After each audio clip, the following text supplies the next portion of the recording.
Magandang tanghali po sa ating lahat. Welcome to the witnessing of another referral by the ICI to the Office of the Ombudsman.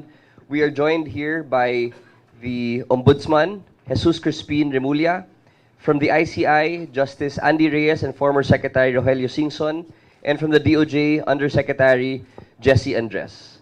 And so today, as they receive the papers from the Office of the Ombudsman, we would like to hear a few words to describe the referral that was given today by Justice Andy Reyes, to be followed by some words by our Ombudsman, Jesus Crispin Remulla.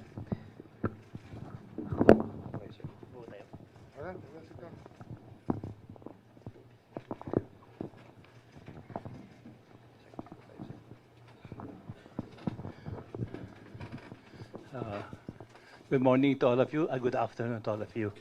Today, we'll be submitting our interim report and recommendation to the Office of the Ombudsman on the alleged involvement of several DPWH officials and employees in obtaining bribes of unwarranted monetary benefits from flood control projects. We recommend the filing of criminal and administrative charges against the following: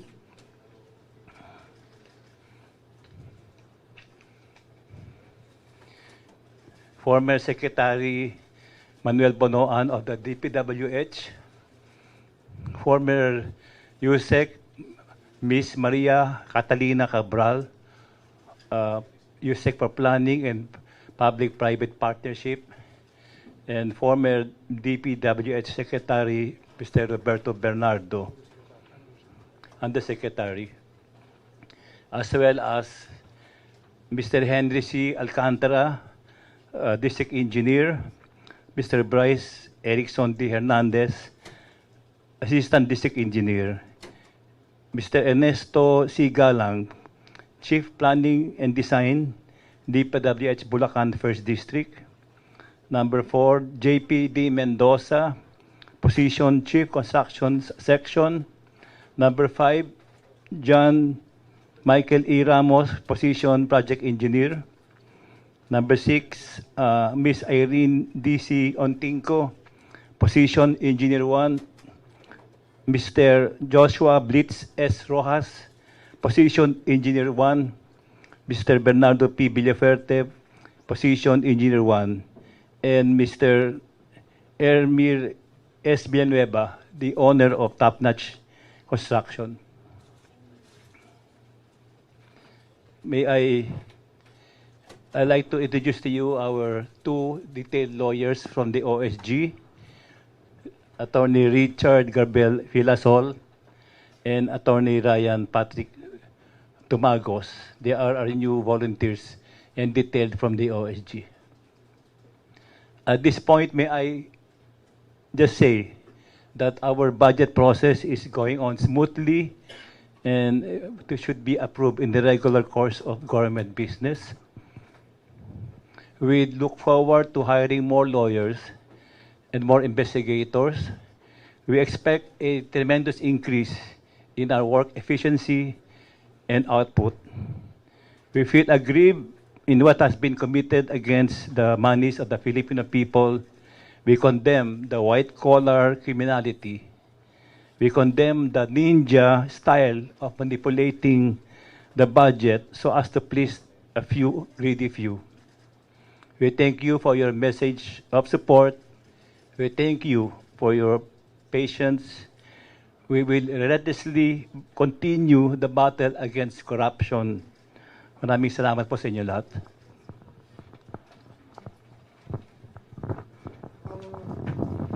Ang involved dito ng mga law, Section 3, Republic Act 3019 or Anti-Graphic Corrupt Practices Act, Article 217 of the Revised Penal Code, malversation of public funds or property, Article 171 and 172 of the Revised Penal Code, falsification of documents, whether by public officials or private individuals, Presidential Decree 1759 penalizes contractors who violate any material provisions of contracts involving public works. projects of the government and public officials who allow such violations. Republic Act 9184, of Government Procurement Reform Act, and the Republic Act 6713, or Code of Conduct and Ethical Standards for Public Officials and Employees. So yun po yung mga crimes involved in these cases that were, these referrals that were given to us today. So, okay? Question? Pwede po. Yes. Sir, ano na po yung magiging proseso po nito? Kasi I understand, Justice, sinabi niyo po kanina na this will be for evaluation. You're just recommending this to the Ombudsman. Ano po, sir, yung magiging action po ng Ombudsman? We will go into fact-finding immediately because these are referrals and they may need more documents to be able to for us to be able to file cases for preliminary investigation, because you have to inform the accused of their rights and you have to have the proper allegations drawn in to the mix. So it will undergo PI later on, but we will have fact-finding first to be able to complete whatever may be needed to make sure that we have the cases worth filing in court. Justice, okay lang po ba, sir? Bakit po tayo, sir, nag-recommend ngayon for evaluation and investigation? Unlike po yung nauna po na diretso na po tayo sa PI sana. No, most of our language is the same for further fact finding or for further evaluation. It's just a matter of semantics, I think. Yeah. That's all. Justice, pang ilan na po ito na pinahid po ng ICI dito sa Office of the Ombudsman? Simula po nung pag-umpisa po yung trabaho po ng ICI. I think we have 3 referrals. Yes. Three occasions of referrals. Yes.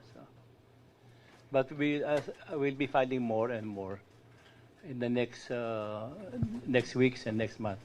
We'll be filing more of these. Yes. If you notice, the ICI is here, but the head of the task force of the DOJ, Yusek Andres, is also present because there's a parallel investigation going on with the task force that we created before in the DOJ, which he heads, which Yusek Andres heads, which includes the NBI within their team to conduct fact-finding also and for filing for PI also if the people involved are of salaries grade below 27. But just the same, in their study, the studies being conducted by the DOJ, it appears that there are more people involved higher up the food chain. We need to say, cognizable probably by the Sandigan Bayan also. Yun ang mga nangyayari ngayon dito. And of course, you know that former Secretary Babe Singson came from the DPWH and he understands the language perfectly. That's why he was drawn into the picture of the ICI so that the technical knowledge will not be behind. There will be no more learning curve when it comes to the technical knowledge for public works projects. Jenna. Sir, for uniformity lang po and easier language, the recommendations and referrals, can we refer to them as complaints with the Ombudsman? Yes, complaints. And so we just have to evaluate it, the documents, we have to evaluate them to see if there are lacking materials so that if we do preliminary investigation, the information that we pass on to the accused will be complete. It's hard to be building up a case where you're conducting an investigation. To make the record straight, we cannot make any complaint. We cannot file a complaint under our mandate. We can only refer. So the complaint, the referrals, later on will be sworn to and subscribed to by DPWH Secretary Bitch Dison, who will make it a complaint. Thank you. Ombudsman, doon po sa unang naging dalawa na referral po ng ICI, ano na po yung status po ng unang dalawa na na-file? Undergoing PI, no? Undergoing PI. Natanggap na ba yung mga summons natin, mga sabina? Natanggap na? Not all. Pero marami na tayong, may mga nagpa-file na ng counter affidavits. Yeah, so yun lang, bubuin lang natin yun. make sure that the rights are always respected. Yun naman, due process lagi ang ating sinusundan dito. We cannot rush to judgment. Kailangan due process muna. Sir, kasi yung recent cases lang, recent precedent comes to mind, yung PDAF cases. Tapos yung PDAF kasi sir, di ba, talagang ang accountable officer ng sa fund, yung congressman or senador. Kasi allocation mo yun in your position as a member of the Senate and a member of the House of Representatives. Kaso lang, by experience din sir, covering the Sandigan Bayan also alongside the Ombudsman, lagi nang nagiging rulings, hindi nakakasuhan or naa-acquit yung member of the House and member of the Senate dun sa PDAF cases kasi yung actions daw nila recommendatory lang, usually gano'n, recommendatory lang, walang direct link, even though yung fund na yun ay allocation yun for their office. Sa flood control kasi sir, wala na yung ganong wala na yung ganong premise eh. Hindi na talaga yung fund naka-allocate yun sa DPWH, hindi sa mga members of legislature. Parang, do you think mas mahirap i-prove yung liability nitong mga members of Congress, yung mga politiko sa flood control as compared dun sa PDAF na talagang office, allocation yun ng office mo eh, or not necessarily. Kasi itong fund nito, I understand, sa DPWH mo ito nakalaga, hindi dun sa office din ng mga members of. Well, yung PDAF kasi, allocated yan to each congressman as a fund that they can use to fund different pet projects, supposedly. I remember, I was a congressman before. Ang concentration namin sa distrito was scholarships and medical assistance. No NGOs, nothing like that. Lahat scholarship, diretso sa PUP or Cavite State University at that time, or diretso sa medical assistance sa mga ospital. Ang nangyari kasi diyan sa PDAF cases, they brought it to the different NGOs which supposedly implemented the projects. How the Sandigan Bayan was able to appreciate the facts is beyond me, because I was not part of the trials. I haven't read the decisions except for one or two decisions, and we're going to this is why we're calling the attention of we called the attention already of Senior Associate Justice Leonen, so that we can have a dialogue to make sure that everybody's on the same page when it comes to treating cases. Di ba? Kasi nga, ang kalahati ng judicial system, sa kanila eh. Di ba? Justice system natin. Hindi naman kami lang eh. Kasama ang korte. Kaya dapat, on the same page kami, kung saan kami nagagaling. Yun naman, I will not cast judgment on anybody.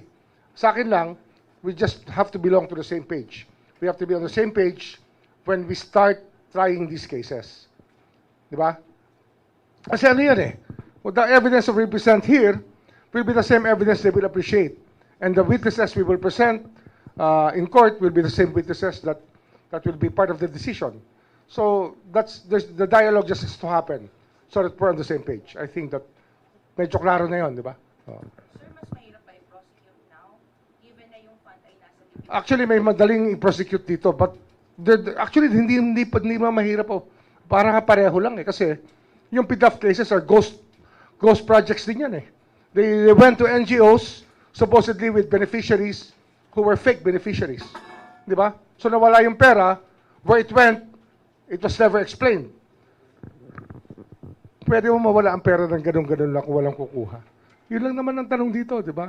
And I think the narrations of the DPWH people, Henry Alcantara, Bryce Hernandez, are more or less complete and very vivid. We saw the pictures on the table, the money on the table. I think 300 billion yung nasa picture na yun, eh, no? Yung ba, nawawala na lang ng parang bula yun para walang managot. Yun lang naman yun, eh. I think that we just need a dialogue with them. So I think that on Thursday, Senior Associate Justice Lonen will be with the Sandigan Bayan, and we will be talking to them also. Both, maybe separately, Saj Lonen and the Sandigan Bayan Justices. Kakausapin din namin. Sir, follow up lang po doon. Sir, gaano katibay natin o hinahanap pa po natin? Kasi puro testimonial po, most of it. Nababack up naman po ba ito ng mga dokumento, iba pa pong evidence? Alam nyo, AMLA is not always, will not always tell you the story. Kasi we're a cash economy. Di ba? So, we will have to follow a cash trail somehow. And we intend to pursue that. Ombudsman, considering po yung mga evidences, kailan may timeline po kayo kung kailan talaga makakasuhan ng ombudsman itong mga sangkot dito sa mga flood control projects sa Lilan Bayan?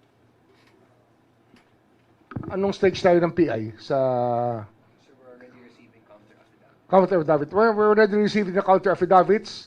So, let's say we receive the counter affidavits within this week. Within this week. Next week, we can already have a resolution. The teams, the panels in the PI can already have a resolution. And once the resolution is approved by the panel, it will go to my office and then instruction for filing already. So hopefully, kung ngayon ay November 4, by November 11, baka meron na kami na file sa korte. Hopefully, pag nakapasok na yung mga counter affidavits and submitted for resolution. That's Jesse. On the Yeah. part of the Department of Justice and NBI Investigation Task Force, we have already filed 5 cases for preliminary investigation. And the first hearing date is on November 10. So we expect the counter affidavits to be submitted on that day, and most of them have been served already. So in addition, the approach we're taking is not only with respect to the DPWH officials involved in the misuse of funds. The additional investigation we're doing, together with the help of many whistleblowers, named and unnamed, are the proponents and how they actually receive kickbacks. So this is how different this is from the PDAF, because we're not limiting our investigation to the misuse of funds, but those who benefited from this illegal use of funds. So the kickbacks aspect would point to proponents that could possibly be lawmakers, senators, and congressmen.